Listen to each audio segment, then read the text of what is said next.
Саламатсыздарбы ата-энелер, мугалимдер. Бул видео сабактар Кыргыз Республикасынын эмгек сіңирген мугалими, энелер мектебинин автору Гапар Мадаминовдун ата-энелер сиздер үчүн китебинин негизинде даярдалды. Бүгүнкү видео сабактын темасы үй бүлөдө адабий китеп жөнүндө аңгемелешүү, балдарды китепкөйлүккө тарбиялоо. 56 жана 59 беттер. Анда сабагыбыздын максаты биринчи бул китептин адам өнүгүп калыптануусунда орду жана маанисин жөнүндө маалымат аласыз. Экинчи, үй бүлөдө адабий китептер жөнүндө аңгемелешүүнүн маанисин жана таасирин жөнүндө үйрөнө аласыз. Үчүнчү, балдардын китепкөйлүккө тарбиялоо ыкмаларын үйрөнө аласыз. Анда бүгүнкү сабагыбыздын планы биринчи бул киришүү, экинчи балдарды китепти сүйүүгө тарбиялоо ыкмалары, үчүнчү балдарды китепти сүйүүгө тарбиялоонун натыйжалары, төртүнчү кошумча маалыматтар, бешинчи сабакты бышыктап жыйынтыктайбыз. Анда биринчи план киришүү.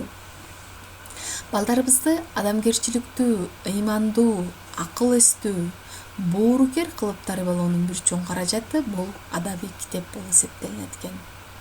Ал биз ата-энелер акылыбыз, тажрыйбабыз жетишип айта албагандын көбүн көркөмдөп, кызыктуу, таасирлүү кылып айтып берип түшүндүрөт экен. Бирок өкүнүчтүүсү, азыркы учурда биздин балдарыбыз телевизор, интернеттин таасиринен адабий китеп окубай калууда. Буга маани берип, аларды багыттаган, үлгү көрсөткөн чоңдор да аз. Мектепте болсо, ошол мугалимдердин айтканы, үгүттөгөнү жетишсиз, ошол эле учурда таасирсиз болуп калууда. Бул жерде көп маселе үй бүлөдө ата-эненин аракетинен көз каранды.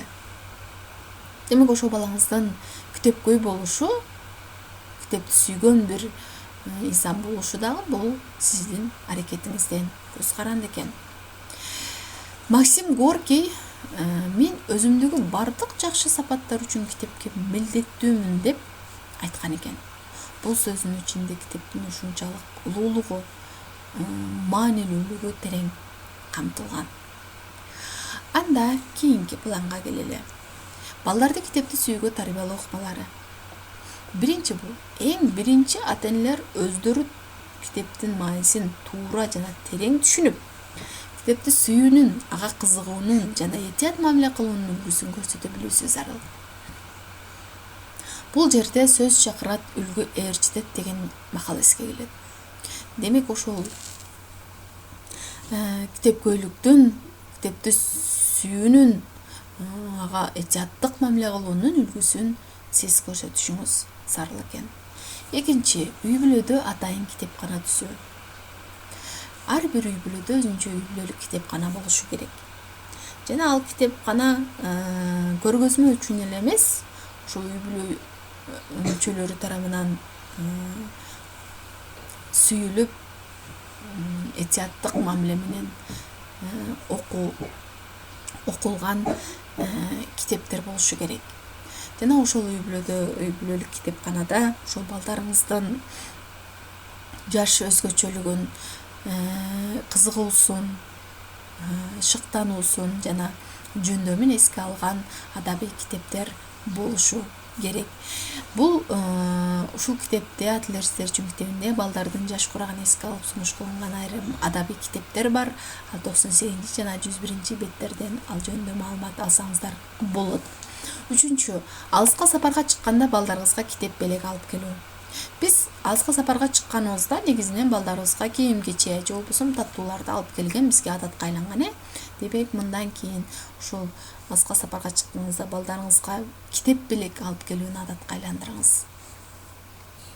Жана ошол китеп алып келгенде аны сага алып келдим деп эле берип койбостон, ошол китептин алгач сиз өзүңүз балаңызды ошол китепке тарта турган бир бөлүмдөрүн ачып, чогуу окуп, ошол балаңызды кызыктырып, ошол китепке шыктандырып, ошол белекти берсеңиз эң жакшы болот. Төртүнчү, балаңыз менен бирге окуп, талкуулап, ой бөлүшүп барсаңыз, китептин таалим тарбиялык мааниси артат. Демек ошол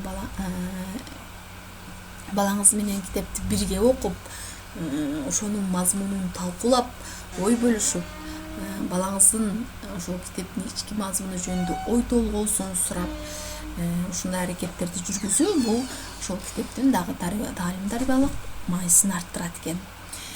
5. Бул үй бүлөлүк китепканасы бай, балдары көп окуган, адамгерчиликтүү эл арасында чоң абройго жетишкен үй бүлө ата-эне балдарын мисал келтирип айтып берүү.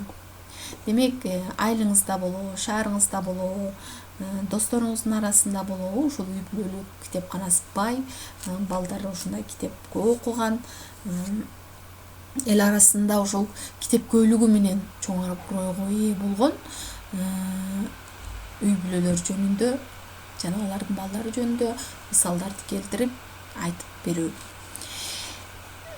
6. Телевизордон көркөм тасмалар, мультфильмдердин бардыгы китептен алып тартылганын, эгер китебин окуса андан да кызыктуу, толук болорун айтып берүү. Демек, бул балдарыбыз биздин ошо көркөм тасмаларды, мультфильмдерди көргөндү жакшы көрөт. Демек, ошол баары мультфильм болсун, көркөм тасма болсун, ошо китептин негизинде тартылгандыгын түшүндүрүп, ошо китепти дагы кызыктуураак болорун айтып берүү. 7. Мезгил менен балдарды ээрчитип, китепканаларга, китеп дүкөндөргө алып барып, китеп тандоо. Демек, ошол китеп дүкөндөргө барып, ошо балдардын дагы кызыгуусун, тандоосун эске алуу менен китептерди сатып алуу дагы бул эң жакшы натыйжа берет экен. 8. Айылдагы китеби көп үй бүлөлөр менен китеп алмашып туруу. Ушул ыкманы колдонсоңуз, бул дагы эң жакшы натыйжа берет. Демек, ошол айылыңыздагы эң китепканасы бай үй бүлөлөр менен китеп алмашып туруу. Анда кийинки планга келели. Бул жерде балдарды китепти сүйүүгө тарбиялоонун натыйжалары. Жогоруда айтылган ыкмалардын негизинде сиз балаңызды китепкөйлүккө тарбиялап алсаңыз, ушул балаңызда байкалган жана күтүлгөн натыйжалар булар бул жерде бир канчасы тизмектелди. Мындан дагы көп натыйжаларды бериши мүмкүн. Биринчи, бул чынчыл, эмгекчил, кушпейил адам болот балаңыз. Кийинкиси түшүнүктүү, сезимтал, билими бышык, доорукер, адамгерчиликтүү болуп калыптанат. Кийинкиси жашоонун терең мазмунун түшүнүп билет балаңыз китепти сүйүү менен. 4. Бийик максаттарды коюуну үйрөнөт.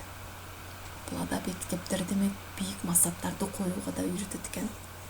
5. Максатка жетүүдөгү карама-каршылык, кыйынчылыктарды жеңип өтүүнү үйрөнөт. Кийинкиси бийик максаттарга ак ниеттүүлүк менен жетүүгө аракет кылат.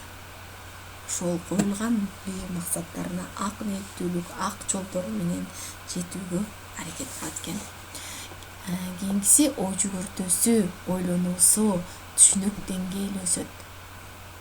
Демек, бул жерде саналган натыйжалар баарыбыз ушу ниет кылган, баарыбыз максат кылган натыйжалар экенди көрүнүп турат. Демек, балдарыбызды китепти сүйүүгө тарбиялайлы.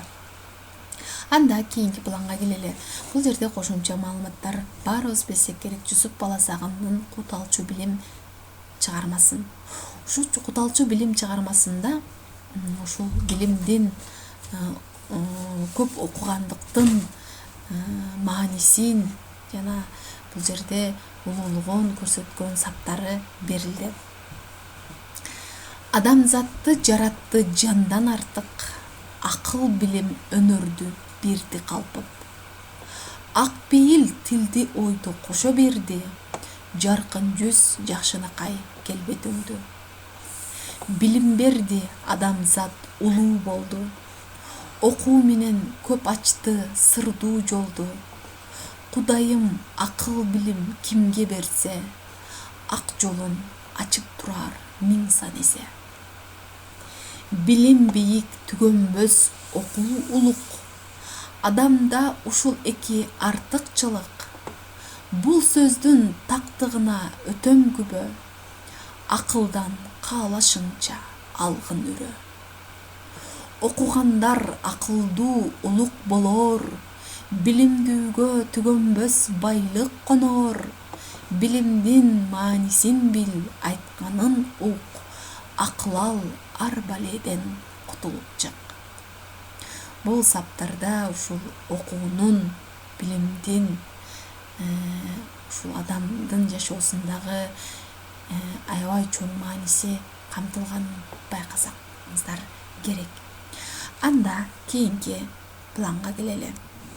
Сабакты бышыктап, жыйынтыктоо. Бардык ата-энелердин тилеги балдары эсен болуп, жакшы билим тарбия алып, карыганыбызда арка жүлөк болсун, элине кызмат кылсын деп тилешет. Балаңыздын билими бышык, чынчыл, адамгерчиликтүү, эмгекчил, кушпейил болуп тарбияланышы бул сиздин өзүрүлүү карлыгыңыз. Биз балдарыбыздын келечегин материалдык жактан камсыз кылууга кайсы даражада аракет кылсак, аларды таалим тарбия жагынан, руханий жактан да камсыздоого 4-5 эсе көп аракет кылуубуз зарыл экен. Эң кымбат соолгус байлык мурас бул жакшы тарбиялагандыгы деп ата-бабаларыбыз бекеринен айтпаса керек. Ушуну менен сабагыбыз аягына чыкты. Бул сабакта мен ушул китептеги берилген ойлорду, сунуштарды сиздерге жеткире алдым деген үмүттөмүн. Жана ушул берилген сабакта берилген маалыматтар сиздерге пайдалуу болот деген үмүттөмүн. Жана ошол сиздердин балдарды китеп көйлүккө тарбиялоодо сиздерге ийгилик каалаймын. Кийинки сабактарда көрүшкөнчө аман туруңуздар.